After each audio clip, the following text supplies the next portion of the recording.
Kaisar Perang Bab 361-370. Bab 361. Harga Diri. Novel Tun. Setelah selesai mengumpulkan semuanya, Xiao Yuan melepas pakaiannya dan melompat ke dalam kolam darah.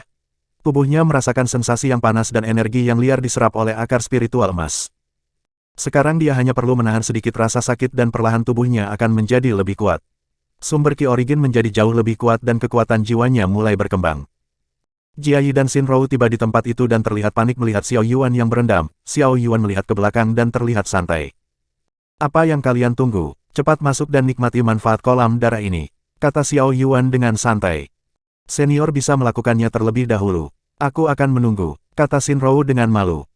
"Apakah aku terlihat seperti orang mesum bagimu? Masuklah. Aku tidak akan memakan kalian.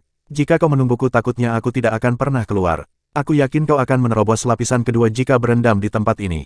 Apakah kau yakin akan melewatkannya?" kata Xiao Yuan dengan santai. "Kalau begitu maafkan kesopananku." Xin Rou melepaskan pakaiannya dan menutupi bagian atasnya dengan sebuah kain putih. Jia Yi juga melakukan hal yang sama dan mereka berdua masuk ke dalam kolam darah. Kulit mereka merasa sangat panas dan sedikit mengerang kesakitan. Mereka merasakan energi yang liar masuk ke dalam tubuh mereka. Kekuatan jiwa dan daging perlahan ditempa ulang dan banyak kotoran di tubuh mereka yang dibersihkan. "Jika kalian merasa tidak kuat maka segera keluar dan jangan dipaksakan, takutnya akan ada efek buruk yang kalian terima," Xiao Yuan mengingatkan mereka berdua. Mereka berdua mengangguk dan akan mengindahkan perkataan Xiao Yuan, lagi pula siapa yang ingin meresikokan dirinya dalam bahaya. Xiao Yuan menelan getah kehidupan dan mulai berkultivasi, akar spiritual emas menjadi lebih kuat dan tumbuh. Jiwa gagak emas miliknya menjadi semakin kuat dengan energi kehidupan yang sangat luar biasa dari akar spiritual emas. Pemahaman Xiao Yuan tentang atribut kayu menjadi lebih kuat, vitalitas yang besar membangun fondasinya dan tubuh Xiao Yuan mulai bercahaya. Rambutnya tumbuh lebih panjang dan mencapai punggung dan auranya terlihat lebih tenang, energi liar dari kolam darah membantu penyerapannya menjadi lebih cepat dan kekuatan Xiao Yuan melonjak dengan gila. Kulitnya saat ini terlihat sangat halus dan mengalami peremajaan. Melihat hal ini Jia Yi dan Xin Rou tidak bisa menahan kekaguman. Entah mengapa aura yang ditunjukkan Xiao Yuan memancarkan vitalitas yang luar biasa. Hal ini membuat mereka penasaran dengan teknik kultivasi yang digunakannya, terlebih Jia Yi yang tahu benar tentang kekuatan asli Xiao Yuan yang berada di tingkat primordial lapisan kedua. Xiao Yuan membentuk segel di tangannya dan akar spiritual emas mulai berdengung. Yongnan merasakan aura kehidupan yang merangsang dirinya dan berterima kasih kepada Xiao Yuan. Avatar jiwa Xiao Yuan muncul di depannya dan berkata, "Apakah ini dapat membantumu?" "Ya, terima kasih karena kau mau membagi aura kehidupan ini." Yongnan berterima kasih dengan tulus. "Sudah seharusnya, lalu apakah ada cara untuk membentuk ulang tubuhmu?" tanya Xiao Yuan dengan santai. "Jika itu manusia mungkin mereka bisa merebut atau membentuk tubuh mereka dengan mudah, walaupun aku melemah tapi aku masih tetap binatang suci legendaris. Mustahil dengan obat biasa untuk membentuk ulang tubuhku, bahkan jika aku merebut tubuhmu ini hanya masalah waktu sampai tubuhmu hancur karena aura bintang suci milikku." Yongnan melanjutkan, "Bing sudah mengatakan padaku kalau kau memiliki koneksi dengan Sang Pencipta. Jadi aku hanya bisa mengikutimu dan menanyakan solusi kepadanya, atau jika kau menemukan tubuh yang sangat kuat maka mungkin aku bisa menempatinya." Xiao Yuan tidak ingin membahas masalah tentang ayah dari Lei Yunting, dia bahkan tidak sebanding dengannya dan hak apa yang dimilikinya untuk meminta bantuan. Sebisa mungkin dia akan menyelesaikan masalah ini sendiri, meminta bantuan kepada ayah Lei Yunting hanya akan merendahkan dirinya sendiri. Xiao Yuan sudah menerima bantuan besar dengan mempelajari teknik pedang tak terkalahkan, jika dia meminta lebih maka sama saja dengan dirinya seperti orang tidak tahu diri. Lei Yunting mungkin mengakui dirinya sebagai pria sekaligus suaminya, namun ayahnya belum sepenuhnya menerimanya. Xiao Yuan harus membuktikan dirinya sebagai orang yang layak untuk putrinya, jadi dia tidak akan menempuh jalan pintas. "Mari lupakan dulu masalah pembentukan ulang tubuhku, karena jiwaku perlahan mulai pulih aku bisa mengajarkanmu teknik suci milikku yaitu mata langit," kata Yongnan dengan sungguh-sungguh. "Teknik suci mata langit," kata Xiao Yuan dengan wajah yang bersemangat. "Benar, mata langit dapat membuatmu melihat kebenaran dan memiliki kekuatan daya hancur yang besar. Ini adalah kemampuan sejati dari binatang suci legendaris harimau langit," kata Yongnan dengan sungguh-sungguh. Bab 362. Mata Langit. Yongnan menjelaskan semuanya bahwa mata langit dapat menembus segala macam ilusi dan menciptakan ruang di dalam matanya untuk menyimpan aura alam. Hal ini mirip seperti tinju raja miliknya namun jauh lebih mudah diterapkan mengingat Xiao Yuan hanya menggunakan ki alam di sekitarnya. "Dengan kekuatanmu yang sekarang kau mungkin hanya bisa mengungkap kebenaran dari segala macam ilusi. Kau harus bekerja lebih keras lagi jika ingin menggunakan potensi penuhnya," kata Yongnan dengan jujur. "Baiklah," Xiao Yuan mengangguk dan mengingat perkataan Yongnan. Bing sendiri memiliki kemampuan ilahi yang dapat menelan segala sesuatu yang memiliki energi. Pencapaian Xiao Yuan sudah sangat tinggi dan hampir mendekati sempurna. Jadi Yongnan tidak perlu khawatir dan hanya masalah waktu sampai Xiao Yuan dapat memanfaatkan kekuatan ini sepenuhnya. Bersiaplah, kita akan memulainya. Yongnan mendesak auranya dan membuat dunia di dalam diri Xiao Yuan berguncang. Avatar jiwa Xiao Yuan dipaksa kembali dengan ledakan aura dari Yongnan, sebuah cahaya biru perlahan keluar dan naik ke atas langit menembus laut kesadaran ilahi Xiao Yuan. Xiao Yuan merasakan sensasi panas di matanya dan mengerang kesakitan. Jia Yi yang melihat hal ini menjadi panik dan buru-buru pergi memeriksanya. Tidak apa, jangan ganggu aku. Xiao Yuan menghentikannya. Jia Yi masih sedikit khawatir namun dia patuh dan berada di samping Xiao Yuan untuk mengawasinya. Matanya mulai memancarkan cahaya biru yang panas, pupil matanya berubah warna dan terlihat sangat agung. Setelah seminggu Shinrou keluar dari kolam darah dan bergegas keluar, dia akan melakukan terobosan dan aura di dalam tubuhnya sudah tidak bisa dia tahan. Rasa sakit di mata Xiao Yuan perlahan mulai membaik dan Jia Yi terus mengawasi perkembangannya. Sinar cahaya mulai menyembur dari matanya dan menabrak dinding gua, lubang kecil terlihat sangat jelas dan Jia Yi merasakan aura penindasan yang luar biasa.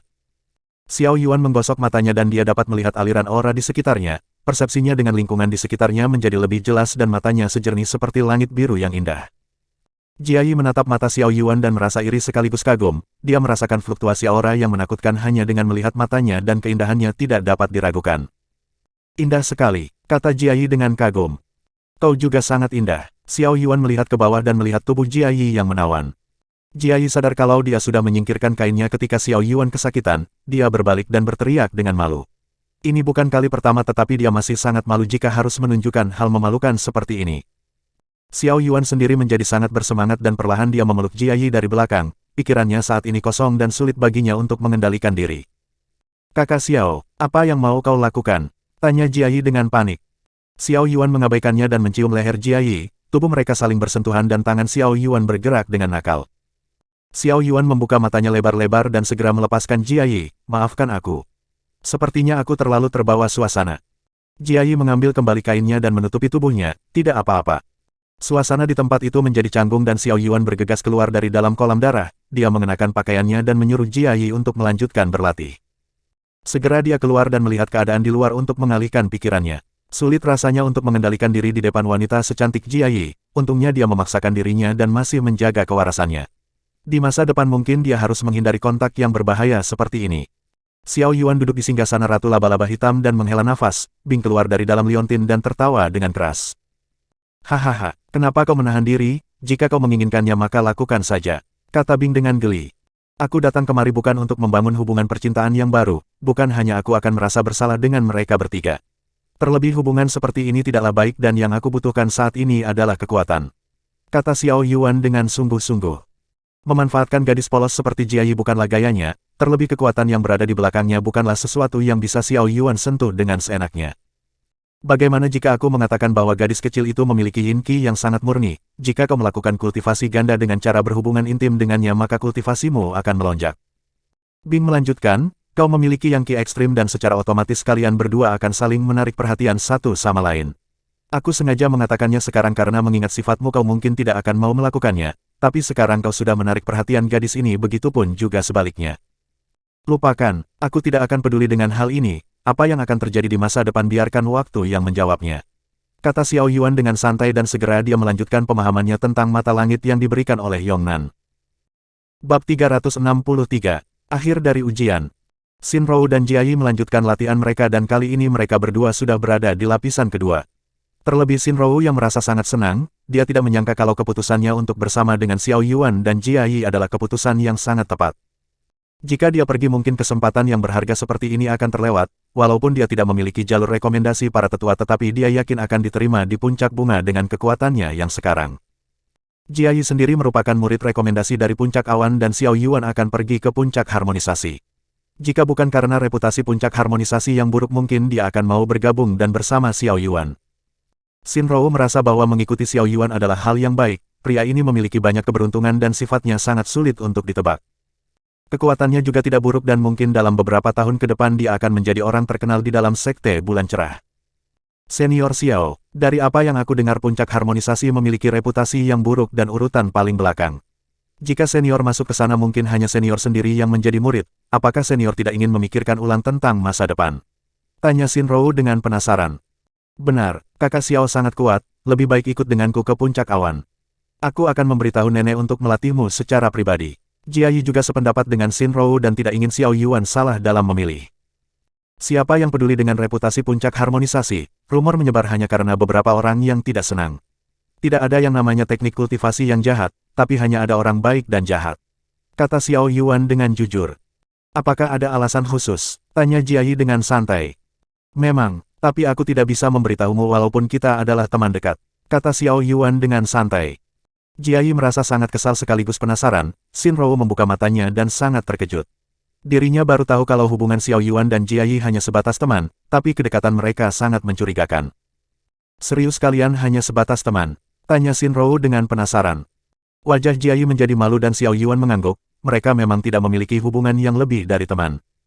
Lupakan, sejauh ini ada 8 putra dewa dan apakah puncak bunga juga memilikinya? Tanya Xiao Yuan dengan penasaran. Walaupun aku belum melihatnya secara langsung tetapi mereka memang memilikinya. Rumor mengatakan kalau kecantikannya sangat luar biasa dan tiada tandingannya, dia mengikuti leluhur musim semi dan berada di urutan keempat putra dewa. Namanya adalah Tao Lingwan dan dikenal sebagai peri bunga, kata Xinrou dengan penuh kekaguman. Hahaha, aku pikir putra dewa hanyalah sekumpulan laki-laki, seharusnya mereka merubah namanya menjadi putri dewa. Xiao Yuan merasa geli dengan hal ini. Yah, gelar hanya sebatas gelar dan itu tidak berpengaruh dengan jenis kelamin mereka. Jika nanti aku akrab dengan kakak senior Tao Lingwan aku akan memperkenalkannya kepada kakak Xiao Yuan. Aku rasa kalian berdua akan cocok, kata Xinrou dengan santai. Jia Yi sedikit kesal dengan hal ini dan merasa tidak senang. Xinrou tersenyum canggung dan merasa senang menggoda Jia Yi. Hahaha, jika benar dia memiliki kecantikan seperti itu maka akan ada banyak orang yang akan mengejarnya. Aku tidak akan berani mendambakan orang sepertinya, aku hanya orang biasa yang ingin hidup dengan nyaman. Kata Xiao Yuan dengan geli. Kakak Xiao bukan hanya bagus dalam penampilan namun juga sangat pintar, kata Xinrou dengan jujur. Mereka bertiga mengobrol beberapa hal dan Xiao Yuan menanyakan segala macam informasi. 7 putra dewa dan 2 orang di antaranya adalah wanita. Selain peringkat pertama dan kedua maka sisanya berada di lapisan pertama tingkat primordial, Xiao Yuan mendapatkan wawasan baru tentang sekte bulan cerah dan sangat puas. Waktu berlalu dengan sangat cepat dan 2 bulan sudah berakhir. Xiao Yuan memberikan token kepada Xinrou dan Jia Yi sudah mendapatkan 1, arai muncul di bawah kaki mereka dan plat giok hancur dengan sendirinya. Mereka bertiga dikirim kembali ke sekte bulan cerah dan berada di sebuah halaman latihan yang sangat luas. 10 tetua duduk di kursi yang disiapkan di atas tembok benteng dan aura mereka terlihat sangat mendominasi. Namun beberapa murid dari fraksi Putra Dewa juga hadir, mereka juga ingin merekrut orang yang berbakat yang dapat memperkuat fraksi mereka dengan menawarkan beberapa keuntungan. 1000 orang yang mengikuti ujian hanya 600 orang yang kembali hidup-hidup. Kebanyakan dari mereka memilih untuk bermain aman dan tidak berani berkeliling tempat itu, karena itulah banyak dari mereka yang berhasil bertahan dan menyelesaikan ujian. Bab 364. Pertanyaan. Gelombang aura meledak dari atas langit dan seorang pria dengan jubah putih turun dari atas langit. Orang itu adalah Master Sekte Duanrong yang merupakan kultivator tingkat Sein lapisan ketiga. Selamat untuk kalian yang berhasil lolos dalam ujian, walaupun ada sedikit perubahan tetapi kalian melakukannya dengan baik. Kalian dipersilakan untuk memilih puncak mana yang akan kalian tempati. Bagi mereka yang memegang token mereka bisa melakukannya dengan tetua mereka sendiri dan pergi ke aula seni bela diri. Kata Duanrong dengan keras. Mata Duanrong tertuju ke arah Xiao Yuan dan mengangkat sudut mulutnya. Sekarang akan ada kejutan besar yang dibawa Xiao Yuan dan dia hanya perlu menantikan perkembangannya. Semua murid bergegas pergi dan berbaris ke tetua puncak yang mereka inginkan. Xiao Yuan menghela nafas dan pergi ke arah Tiandu dan memberi hormat. Semua mata tetua tertuju ke arah Xiao Yuan dan mereka tidak menyangka kalau Tiandu akan membuat gerakan dengan merekrut murid. Tapi beberapa orang berpikir kalau Xiao Yuan adalah orang bodoh yang memilih puncak harmonisasi sebagai tujuannya. Tiandu tersenyum dan berkata, aku sudah menebak kalau kau akan memilihku, tapi sebelum itu aku ingin bertanya kepadamu dan kau diharuskan untuk menjawabnya dengan keras. Silahkan tetua bertanya dan murid ini akan menjawabnya dengan jujur, kata Xiao Yuan dengan hormat. Tenang, ini bukan pertanyaan yang sensitif. Ketika kau melakukan pengujian bakat nyatanya bakat yang kau miliki hampir buruk. Sekarang bagaimana menurutmu tentang hal ini? Tanya Tiandu dengan sungguh-sungguh. Semua orang yang mendengar hal ini tertawa dengan keras, terlebih fraksi yang ingin merekrut murid baru. Jia Yi merasa tidak senang dengan hal ini, dia merasa kalau Xiao Yuan bukanlah seseorang yang pantas untuk dipermalukan di depan umum. Xiao Yuan berkata dengan tegas, kekuatan seseorang tidak diukur dengan bakat mereka, hanya orang bodoh yang menganggap bakat adalah segalanya. Semua orang terkejut dengan pernyataan Xiao Yuan dan Duanrong menahan tawa di dalam hatinya.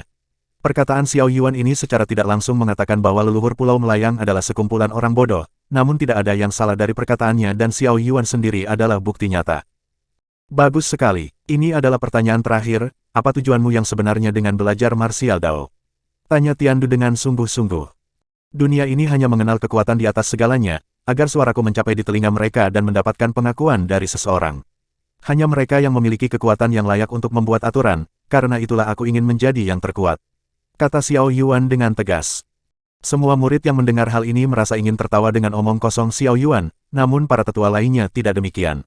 Anak yang berniat untuk bergabung dengan puncak harmonisasi ini merupakan bibit unggulan, dia sudah memiliki kondisi pikiran yang sangat matang dan bahkan putra dewa sendiri tidak memilikinya. Duan Rong mengangguk dan setuju dengan perkataan Xiao Yuan, sejak awal keadilan dan ketidakadilan hanya sebuah omong kosong. Benar atau salah hanya diputuskan oleh mereka yang terkuat, ini adalah hukum dunia kultivator yang sebenarnya. Bagus, karena tidak ada lagi selain dirimu maka ayo kita pergi. Tiandu membungkus Xiao Yuan dengan Seinqi miliknya dan pergi ke puncak harmonisasi. Murid yang lain masih sibuk dengan pendaftaran mereka dan Duan Rong sama sekali tidak tertarik. Dia melihat ke arah Jia Yi dan merasa lega melihat dirinya baik-baik saja. Segera dia terbang kembali ke Aula Master Sekte dan di sana sudah ada seorang wanita tua yang menunggunya. Wanita itu merupakan nenek dari Jia Yi dan tetua puncak awan yang bernama Sun Xin.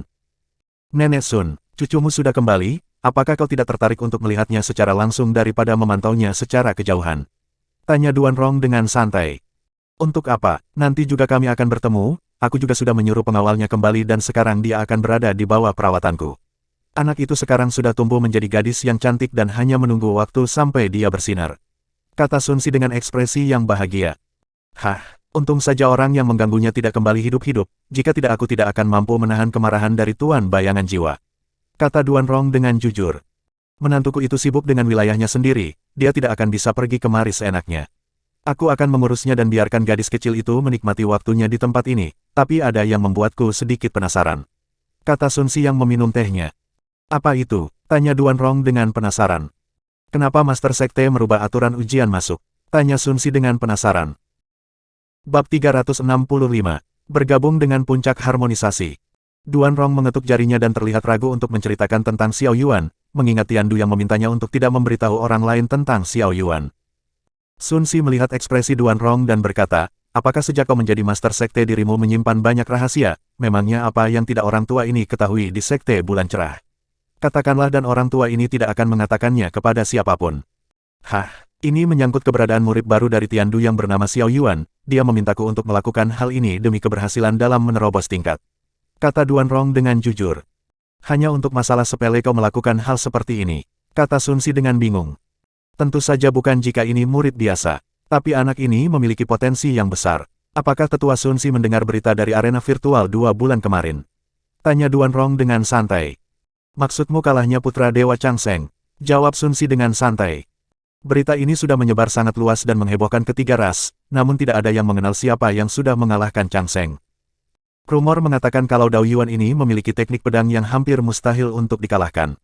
Chang Seng sudah mengerahkan bentuk jiwa seruling penghancur dan masih bukan tandingannya. Jadi bagaimana aku mengatakan bahwa murid dari Tiandu adalah orang yang menggunakan nama Dao Yuan? Anak itu adalah orang yang berasal dari dunia yang lebih rendah dan setibanya di sini selama sebulan, dia sudah mengalahkan putra dewa dan mungkin dirinya sebanding dengan pangeran iblis. Kata Duan Rong dengan sungguh-sungguh. Sun Si sangat terkejut dan hampir tersedak. Huk. Jangan bercanda denganku, dunia bawah tidak bisa dibandingkan dengan wilayah leluhur. Apakah kau sudah membodohiku sekarang? Aku serius, anak itu sejak awal menyembunyikan tingkat kultivasinya, jika Tiandu tidak memberitahuku maka aku mungkin tidak akan memperhatikannya. Kata Duan Rong dengan jujur. Sun Si berpikir sebentar dan menebak apa yang ingin Tiandu lakukan. Bisa dikatakan bahwa anak ini adalah bibit unggulan, memilikinya sama saja dengan memiliki seseorang yang setara dengan pangeran iblis dan bahkan putra dewa pertama sendiri bukanlah lawannya. Sejak awal dibandingkan dengan dirimu Tiandu memiliki pemikiran yang jauh lebih hebat, dia sangat sulit untuk ditebak dan pemahamannya tentang kekuatan jiwa berada di bawah sedikit menantu laki-lakiku. Sekarang puncak harmonisasi akan menunjukkan taringnya dan aku akan menantikan badai macam apa yang akan mereka buat nantinya. Kata Sun Si dengan santai. Di sisi lain Xiao Yuan pergi bersama Tiandu ke puncak harmonisasi, tempat itu sangat luas dan kaya dengan aura yang sangat cocok untuk latihannya. Namun tempat itu sama sekali tidak terawat, daun kering yang berserakan di halaman dan rumput liar yang tumbuh terlihat sangat jelas. Wajar saja mengingat tempat yang besar ini sudah kosong untuk waktu yang lama, jadi tidak ada satupun orang yang memperhatikannya. Sudahkah kau memilih tempat tinggal? Letakkan barangmu dan segera kemari. Aku akan menunggumu, kata Tiandu dengan santai. Xiao Yuan mengangguk dan pergi mencari tempat yang cocok untuknya. Ruangan itu dipenuhi dengan debu dan Xiao Yuan akan membereskan semuanya nanti. Setelah beberapa waktu dia kembali dan Tiandu berdiri di depan pilar batu, Xiao Yuan melihat pilar batu itu dan kesadaran ilahinya didorong mundur dengan sangat keras. Samar dia merasakan dua energi di dalamnya yang saling melengkapi dan itu adalah energi Yang Qi dan Yin Qi yang saling berdampingan. Tiandu melihat ke arah Xiao Yuan dan tersenyum, apakah kau sudah menerobos? Berkat pemberian dari Master dapat membuat murid ini menerobos lapisan kedua tingkat primordial. Jawab Xiao Yuan dengan jujur. Jujur saja, aku memberikanmu esensi darah harimau langit bukan untuk membuatmu bergabung ke puncak harmonisasi. Aku hanya sebatas mengagumi kemampuanmu dan tidak lebih dari itu. Tiandu melanjutkan, selama kau bekerja keras dan memahami ajaranku, maka aku dapat menjamin kalau kau akan mendapatkan banyak keuntungan. Tapi sebelum itu aku ingin bertanya, apa bentuk dari pemadatan jiwa milikmu? Gagak emas berkaki 3, apakah Master tahu tentang hal ini sebelumnya? Kata Xiao Yuan dengan santai. Ini adalah kali pertama aku mendengar tentang jenis bis ini, coba tunjukkan padaku dan biarkan aku menilainya. Kata Tiandu dengan santai. Xiao Yuan mengangguk dan kekuatan jiwanya meledak, jiwa gagak emas berkaki 3 keluar dari dalam tubuhnya dan terbang ke atas langit. Aura kehidupan yang sangat kuat memancarkan tekanan yang sangat mengerikan, bahkan membuat Tiandu mundur beberapa langkah. Bab 366 Dao Harmonisasi. Tiandu mulai berkeringat dingin dan tidak menyangka kalau dirinya akan menerima tekanan yang sangat besar hanya dengan bentuk jiwa milik Xiao Yuan. Gagak emas berkaki 3 ini memancarkan aura alam yang penuh dengan energi kehidupan, bisa dikatakan kalau level ini hampir menyamai tekanan binatang suci dan metode tabu macam apa yang digunakan Xiao Yuan untuk membentuk jiwa seperti ini pasti bukan sesuatu yang mudah. Cukup, Tiandu mendesak kekuatan jiwanya dan muncul sebuah jiwa tubuh di belakangnya. Tekanan jiwa Xiao Yuan berhasil dia imbangi dan perlahan dia bisa mendapatkan pijakan yang stabil. Jiwa gagak emas kembali masuk ke dalam tubuh Xiao Yuan dan pupil matanya mulai bersinar. Tiandu menarik kembali bentuk jiwanya dan menghela nafas. Gagak emas berkaki 3 ini sangat kuat dan memiliki tekanan yang hampir menyamai binatang suci. Sebenarnya bagaimana caramu untuk membentuk jiwa seperti ini dengan kekuatanmu yang masih rendah, bahkan ahli tingkat Sen tidak akan memiliki pencapaian seperti ini. Awalnya bentuk jiwa murid ini hanya burung api petir emas, namun setelah Master memberikan esensi darah harimau langit dan membuatku menyerapnya. Bentuk jiwa murid ini mengalami perubahan seperti sekarang. Xiao Yuan sedikit menutupi kebenaran. Alasan sebenarnya adalah karena Xiao Yuan memiliki akar spiritual emas yang membantunya dalam segala hal. Bahkan Xiao Yuan masih ingat saat melakukan eksperimen dengan api bumi dan merubahnya menjadi api ilahi emas dengan bantuan vitalitas aura kehidupan yang dikeluarkan akar spiritual emas. Tiandu sedikit terkejut dan berkata, jadi bentuk jiwamu mengalami evolusi, memang kasus seperti ini ada namun tidak separah dirimu. Milikmu ini terlalu kuat dan hampir mendekati keberadaan binatang suci, jika kau berada di tingkat Sen lapisan ketiga aku yakin kalau kau akan dapat melawan binatang suci. Terima kasih atas pujian Master, Xiao Yuan membungkuk dan memberi hormat. Tiandu melihat ke arah pilar batu dan berkata, pilar batu ini adalah alasan mengapa aku memberikan nama puncak ini dengan sebutan harmonisasi, harta ini aku temukan di wilayah kekacauan. Singkatnya aku hanya memiliki setengah pemahaman dari pilar batu ini, misterinya sangat dalam memiliki pemahaman Dao yang di luar akal sehat. Coba katakan pendapatmu tentang pilar batu ini. Xiao Yuan memperhatikannya sebentar dan berkata, Yin dan Yang saling melengkapi satu sama lain, tapi untuk ukiran simbol di pilar batu murid ini sama sekali tidak mengerti. Jika tidak salah Master melatih Dao yang berhubungan dengan energi Yin dan Yang.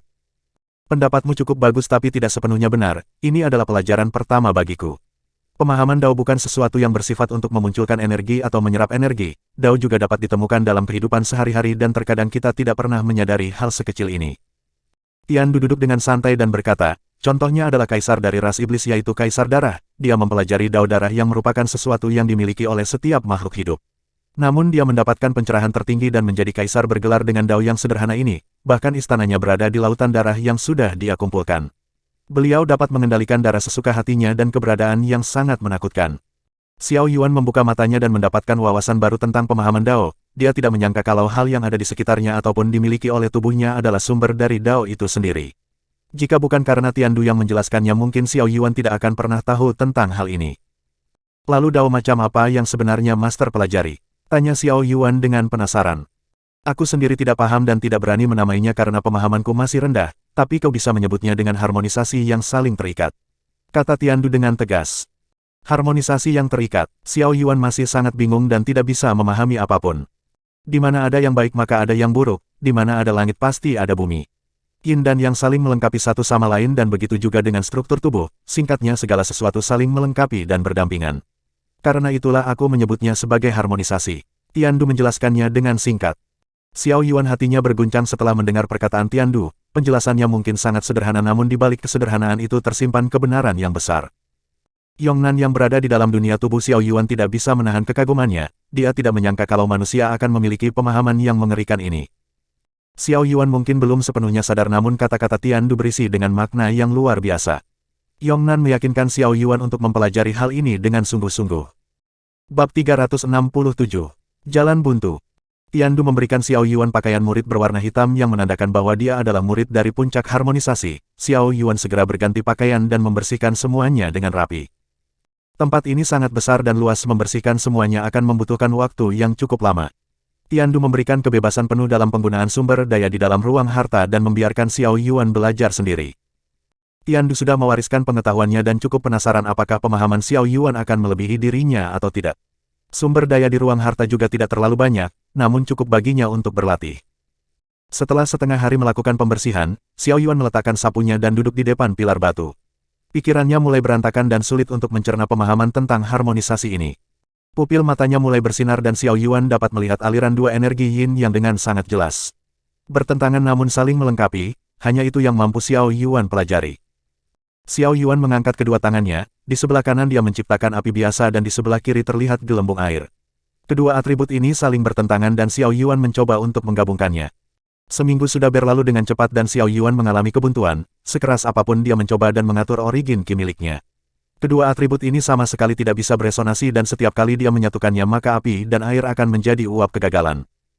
Xiao Yuan sama sekali tidak bergerak dari tempatnya dan di bangunan utama Tiandu mengamatinya dengan kesadaran ilahi miliknya, walaupun cara Xiao Yuan masih salah namun pemahaman dan ketekunannya untuk belajar cukup menakjubkan. Sebenarnya Tiandu bisa saja memberitahu Xiao Yuan tentang bagaimana cara membuat kedua atribut itu saling mendukung. Tapi baginya dia sudah mengatakan semua sebagai seorang guru termasuk intinya, jika Xiao Yuan tidak bisa menemukan caranya sendiri maka lebih baik untuk melupakannya. Sialan, memadukan dua atribut yang bertentangan satu sama lain sangatlah sulit, ini hampir mustahil untuk dilakukan. Kata Xiao Yuan dengan kesal. Dirinya sudah melakukan berbagai cara dan mengganti air dan api, menjadi cahaya dan kegelapan. Namun hasilnya masih tetap sama dan kedua atribut ini saling bersaing satu sama lain. Kegelapan akan menelan cahaya dan begitu juga sebaliknya, jika Xiao Yuan menggunakan perbandingan kekuatan yang sama maka hasilnya keduanya akan hancur bersama-sama. Hukum pertempuran surga 100 kali jauh lebih mudah dilakukan, metode ini memang brutal dan menyerap semua segala jenis energi yang meledak di sekitarnya dan menjadikan dirinya sosok tak terkalahkan. Namun harmonisasi ini dia harus memulai dari nol, sekarang dia sadar mengapa Kaisar layak dengan gelarnya. Mereka mencapai pemahaman tertinggi dan menciptakan Dao baru yang mendapatkan pengakuan dari prinsip dunia. Xiao Yuan hanyalah seorang penerus dari Kaisar Perang, sekarang dia tahu betapa sulitnya menciptakan Dao yang baru dan menggunakannya sebagai tambahan kekuatannya.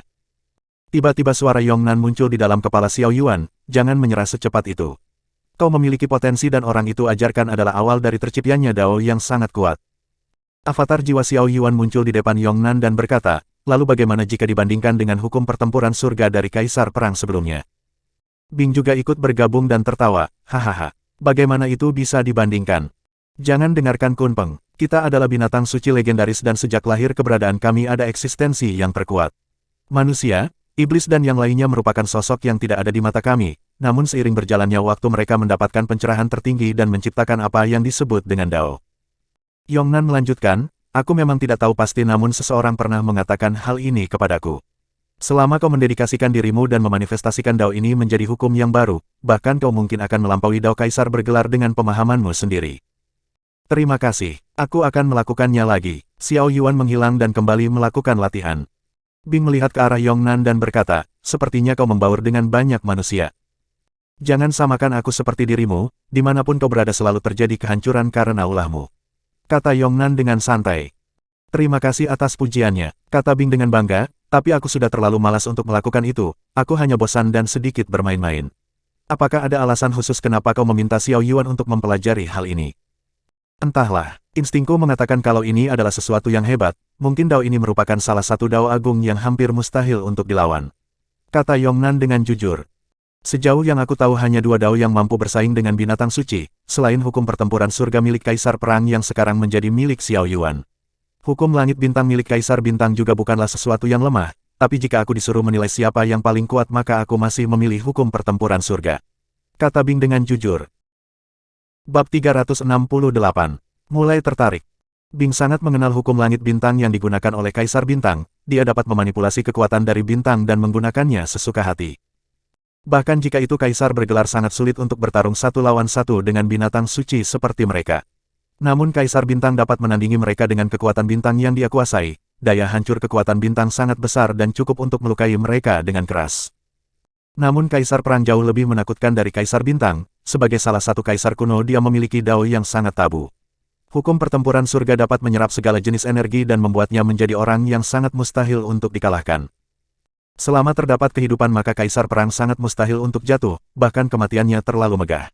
Dalam pengepungan keempat Kaisar lainnya, Kaisar Perang bahkan dapat membawa mereka mati bersama. Hal seperti ini bahkan tidak akan mungkin bisa dilakukan oleh mereka, bahkan kelima binatang suci akan menghindari konflik dengannya. Aku tidak yakin tentang siapa yang lebih kuat, tapi satu hal yang pasti bahwa semua ini sangat layak untuk dinantikan. Yongnan terlihat cukup tertarik dengan hal ini. Sekarang dia sudah melihat pandangan yang baru dan mungkin hal ini tidak akan membuatnya bosan. Bing juga sependapat dengan Yongnan dan kembali ke liontin emas untuk membantu Bao berlatih. Di sisi lain semua murid baru sedang mencoba keberuntungannya dengan mencoba semua tempat latihan yang dimiliki Sekte Bulan Cerah. Setiap murid baru akan memiliki token poin yang nantinya akan digunakan sebagai pembayaran untuk penggunaan latihan.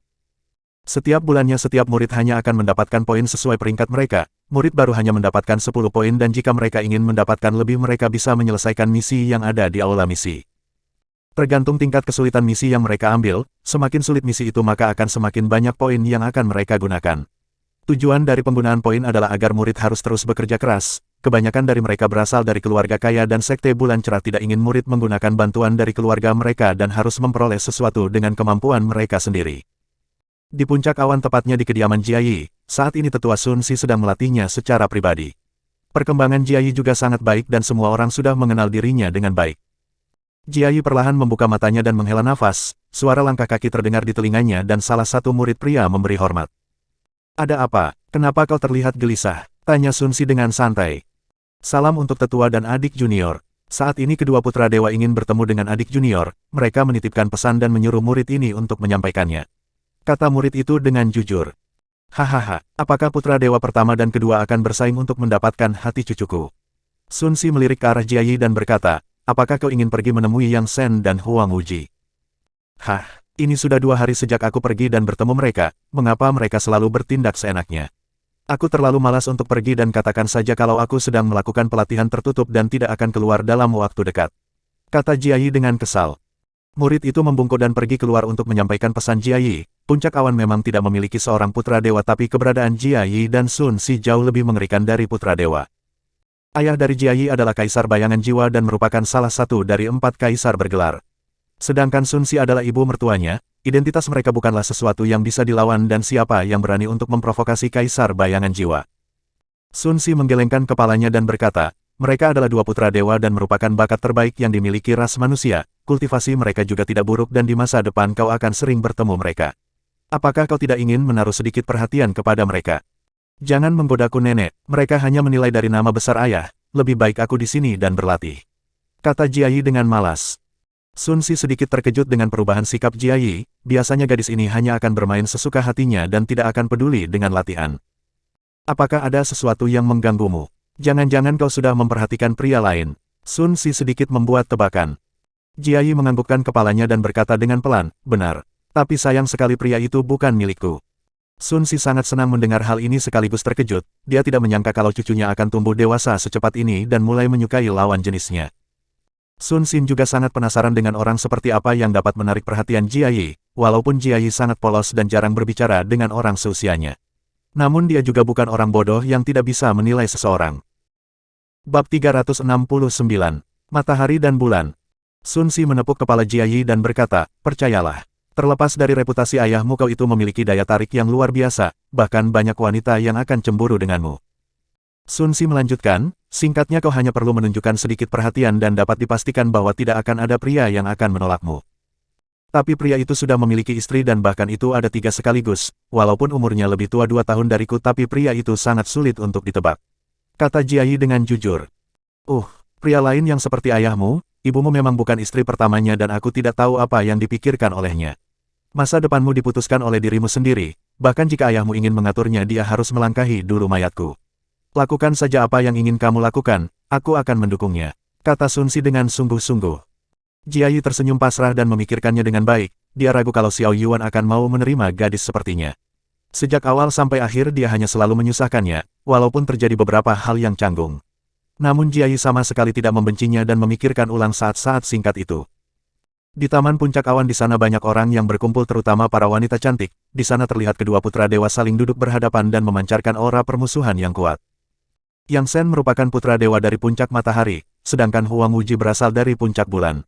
Persaingan mereka di Sekte Bulan Cerah sangat terkenal, bisa dikatakan mereka adalah orang terkuat di generasi mereka saat ini yang berada di tingkat primordial lapisan kedua.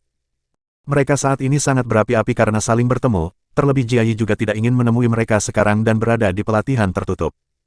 Yang Shen tersenyum dan berkata, sepertinya adik Jiayi tidak bisa keluar, padahal aku datang kemari membawa hadiah yang bagus untuknya. Lalu apa yang dilakukan saudara Huang Wuji di tempat ini, bukankah dulu kau mengejar Tao Lingwan? Huang Wuji tersenyum dengan jijik dan berkata, kau mengatakan seperti kau tidak melakukannya. Apakah kau sadar setelah pengakuanmu terhadap Tao Lingwan ditolak olehnya atau pukulan Pangeran Iblis waktu itu membuatmu menjadi bodoh? Kenapa kau tidak mencobanya sendiri atau kau hanya takut kalah darinya? Untuk seseorang peringkatnya masih di bawahku kau cukup berani. Kata Yang Shen dengan dingin. Huang Wuji tersenyum dengan jijik dan berjalan pergi, peringkat tidak menentukan kemenangan dalam pertempuran, katakan itu setelah kau berhasil memenangkan pertempuran antar puncak. Huang Wuji bergegas terbang dan tidak ada gunanya dia tetap tinggal, Yang Shen mengerutkan keningnya dan berpikir kalau dirinya tidak akan pernah cocok dengan Huang Wuji. Kedatangan mereka kali ini memang dengan tujuan untuk menarik perhatian Jiayi, kecantikan milik Jiayi memang bisa dibandingkan dengan Tao Lingwan tapi tujuan mereka bukanlah soal memetik bunga yang indah. Jika mereka bisa memperistrinya maka mereka akan mendapatkan dukungan dari Kaisar Bayangan Jiwa, sebagai satu-satunya putri dari Kaisar bergelar Jiayi mendapatkan perhatian lebih. Terlebih mereka adalah bakat teratas yang disebut sebagai putra dewa, jika mereka mendapatkan pemahaman penuh Dao Kaisar Bayangan Jiwa dan prinsip dunia. Maka dapat dipastikan langkah mereka untuk menjadi kaisar bukanlah hal yang mustahil. Salah seorang pria dengan tubuh yang kekar muncul di belakang Yang Shen, dia adalah wakil ketua dari fraksi matahari miliknya dan sekaligus tangan kanan Yang Shen. Kultivasinya berada di tingkat origin lapisan ketiga dan hanya tinggal sedikit lagi dapat membentuk jiwanya, pria itu bernama Quan Shou. Ketua, apakah perlu saya bertindak dan mengacaukan mereka? Kata Quan Shou dengan kesal. Tidak perlu, ketika pertempuran puncak terjadi maka aku akan mengurusnya sendiri dengan tanganku. Apa yang perlu kau lakukan adalah tetap menjaga kekuatan tempur kita dan jangan sampai putra dewa yang lainnya melebihi fraksi matahari. Bagaimana dengan rekrutan baru? Tanya Yang Shen sambil meminum tehnya. Quan Shou duduk dan berkata, seperti yang kemarin ketua, tapi aku mendengar pujian besar dari murid baru Wang Feng. Sebelumnya mereka ditolong oleh seorang pria dari Ratu Laba-Laba Hitam di dunia pasif, sekarang orang itu berada di puncak harmonisasi. Tapi melihat basis kultivasinya yang hanya di tingkat origin lapisan pertama dan pengujian bakatnya yang buruk, membuatku ragu dengan cerita mereka. Dia mungkin memiliki harta 1 kali pakai untuk membunuh Ratu Laba-Laba Hitam, jika dia memang sehebat itu maka sudah ada putra dewa kedepalan. Jika dia memiliki latar belakang yang kuat maka aku tidak keberatan untuk memelihara beberapa anjing. Kata Yang Shen dengan santai. Sayangnya kami sama sekali tidak bisa menemukan latar belakangnya dan dia tidak lebih sekedar dari kultivator independen. Namun dia memiliki hubungan baik dengan tetua Tiandu. Kata Quan Shou dengan jujur. Maka tidak perlu merekrutnya, kita tidak akan menerima sampah. Kata Yang Shen dengan tegas. Bab 370. Permintaan. Huang Wuji kembali ke Pulau Melayang Bulan dan mengeratkan giginya dengan kesal, bajingan itu jika aku memiliki kesempatan aku akan merobek tubuhnya dan meminum darahnya. Seorang pria bernama Sande masuk ke dalam dan gayanya terlihat sangat elegan, Tuan terlihat sangat kesal, apakah ada sesuatu yang mengganggumu? Sialan itu selalu memiliki rencana yang sama denganku, bahkan dia juga berencana untuk mendekati anak dari Kaisar Bayangan Jiwa. Apakah kau memiliki rencana dalam hal ini? Tanya Huang Wuji dengan kesal. Tidak bertindak agresif dan tenang adalah pilihan yang tepat, kita harus menjaga garis itu. Saat ini apa yang perlu diperhatikan adalah mereka anak burung yang mengepakkan sayapnya. Sande berkata dengan santai. Benar katamu, Tao Lingwan sudah menunjukkan perkembangan besar, tapi Chang Sheng, apakah kita harus mewaspadai pria yang sudah kehilangan martabatnya sebagai putra dewa? Tanya Huang Wuji dengan penasaran. Tidak akan ada ramalan yang dapat diprediksi dengan akurat, seperti halnya putra dewa Chang Sheng. Ketika dia gagal dan berhasil bangkit dari keterpurukan, dia akan mendapatkan perkembangan besar. Mengabaikan orang sepertinya adalah sebuah kesalahan, takutnya jika kita lengah maka cakarnya akan menyeret kita turun ke bawah. Kata Sande dengan serius. Huang Wuji harus mengakui bahwa Sande ini sangat hebat dalam menyusun strategi. Dia memikirkan semua peluang dan memberikan pukulan keras kepada lawan dalam keadaan lemah mereka. Karena itulah dia membawanya sebagai penasihat sekaligus tempat baginya untuk mencari solusi kemenangan yang pasti. Sande tersenyum dan berkata, "Tuan tenang saja. Saat ini mereka berdua dikirim ke perbatasan wilayah iblis, di sana terdapat dunia pasif yang baru terbuka dan aku sudah mengirim orang untuk berurusan dengan mereka." Benar, aku juga mendapatkan penawaran ini dari tetua untuk pergi, tapi aku tidak berani mengambil resiko mengingat dunia ini tidak memiliki seseorang yang mengendalikannya. Bahayanya masih tidak diketahui dan siapa yang menyangka kalau mereka akan berani melakukannya. Kata Huang Wuji dengan tersenyum puas. Sande selalu berpikir selangkah ke depan karena hal inilah Huang Wuji memberikannya kebebasan dalam mengambil keputusan. Sande sudah menyuruh beberapa orang yang memiliki kemampuan dan sepertinya akan menciptakan keributan. Di sisi lain Xiao Yuan memutuskan untuk berhenti dan pergi menemui Tiandu. Di sana dia melihat Tiandu duduk di atas kursi sambil menikmati tehnya. Tiandu melirik ke arah Xiao Yuan dan tersenyum, "Sudah seminggu lebih kau mempelajarinya, apakah kau tidak bosan dan tidak ingin melihat tempat latihan di sekte ini? Kau juga belum mendaftar ke dalam peringkat. Master lebih mengenalku dan kebanyakan hal tidak terlalu penting, hanya menara latihan yang benar-benar bagus." Xiao Yuan berkata dengan sopan. "Siapa yang tahu jika kau melihatnya sendiri mungkin kau akan tertarik. Lalu apa yang kau butuhkan dariku?" Tanya Tiandu dengan penasaran. "Tidak ada, murid ini hanya ingin mengambil bahan obat di ruang harta, walaupun Master sudah memberikan hak penuh namun tetap saja aku merasa tidak enak." Xiao Yuan mengusap kepalanya dan meminta izin. "Gunakan saja, lagi pula setiap bulannya puncak ini akan mendapatkan pasokan. Tidak ada barang yang bagus tetapi seharusnya cukup untuk membuatmu berada di lapisan ketiga selama beberapa tahun ke depan." Kata Tiandu dengan santai. Xiao Yuan membungkuk dan berterima kasih dengan tulus. Mereka berdua melihat ke atas langit dan melihat kedatangan Master Sekte Duanrong. Xiao Yuan membungkuk dan memberi hormat untuk menyapa dan berdiri di belakang Tiandu. "Murid ini tidak akan mengganggu dan segera mundur," kata Xiao Yuan dengan hormat. "Tetaplah di sini, ada sesuatu yang ingin kau lakukan dan membutuhkan persetujuanmu," kata Duanrong dengan santai. Xiao Yuan tidak berani bergerak dari tempatnya dan Tiandu merasa kalau ada yang salah dengan Duanrong. "Apakah ada sesuatu sampai Master Sekte mencari muridku?" tanya Tiandu dengan dingin. "Kau tahu kalau beberapa minggu yang lalu muncul dunia pasif yang mulai terbentuk, kita mengirim putra dewa peringkat ketiga dan keempat. Tapi situasinya saat ini menjadi sangat kacau di sana dan sudah menjadi medan tempur, karena terdapat batasan yang mencegah kultivator tingkat Sein masuk maka aku tidak perlu meminta bantuan muridmu," kata Duanrong dengan kesal.